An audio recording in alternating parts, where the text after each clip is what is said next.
I am a fermented foods junkie. I love to make different kinds of yogurt, and I ferment pickles. Let's see, what else do I do? Lots of yogurt, kefir. Yeah, and you know what? Our family has just gotten an abundance of health since doing those. I follow Donna Schwenk. I don't know if you've ever heard of her. I highly suggest going and checking her out. She's got a podcast and she's got all of her recipes and stuff there. But that is something that I do. I have a sous vide in the basement where I can make quarts of yogurt at a time, and then I have two. They're like little jars like this, but it equals a quart. I have two of those, and I am just always making a yogurt of some kind. Kefir's always on my counter. Are you into anything like that? Let me know in the comments below. Good morning, good evening, good afternoon, wherever you are now. If you're drinking coffee, I'm on tea. That it's later in the evening now when I'm recording this. But pull up a chair, get cozy, maybe get in your pajamas, and let's study scripture today. Today we're going to be talking about James 4:2, and I will be reading it a little more in context, like the verses around it. But let's dig into this today, and let's look at it with new eyes. Let's see how we can apply it to our parenting journey. James 4:2, but I'm going to read the verse in front of it. And then I'm also going to do verse 3. What causes fights and quarrels among you? Don't they come from your desires that battle within you? You desire, but you don't get what you want, so you kill. You covet, but you cannot get what you want, so you quarrel and fight. You do not have because you do not ask God. When you ask, you do not receive because you ask with wrong motives, that you may spend what you get on your pleasures. What causes fights and quarrels among you? We fight with our kids, right? We can fight with our husbands, but we're talking about parenting. We can fight with our kids. Something doesn't seem quite right. They're not listening. They're not doing what we want them to do. I want to start with a desire, because desire by itself is not bad. We can hunger and thirst for righteousness, can't we? That's a good thing. Desire can be a good thing. So we desire to have obedient children. We desire to honor God in our families. That is a good desire. But basically, our methods are wrong. The desire can be good, but the methods are wrong. We don't know what we're doing oftentimes. And so our methods are wrong.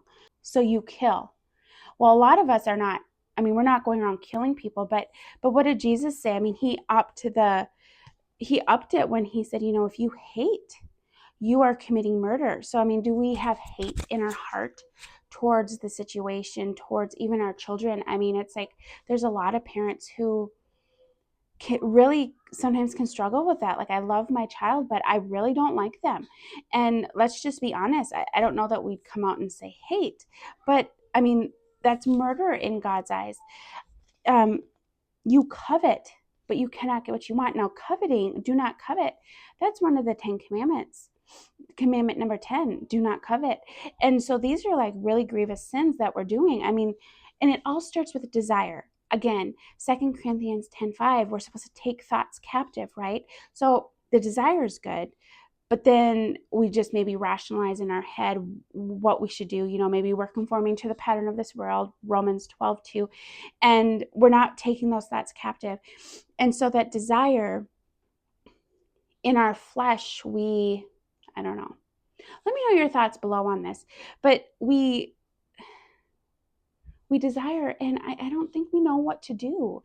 And so then it moves on to the next thing. It's unto the acts of the flesh in our life, right? Like selfish ambition, jealousy, discord, fits of rage, stuff like this. That's Galatians 5:19-21. It says, so you quarrel and you fight. But it says you do not have because you do not ask God. So desire is good. So it's okay to have desire, right? But then what should we do? We should turn and we should ask God. So we can desire to have obedient children and to glorify God in our homes and all of these things. That desire is good and it can be godly. But our very next thing should be, okay, God, show me how to do it. But it says here, when you ask, you do not receive because you ask with wrong motives. Why do we want our homes to be in order? Is it to glorify God? Is it to help our children honor God by the way that they live? Is it to be a witness to the world?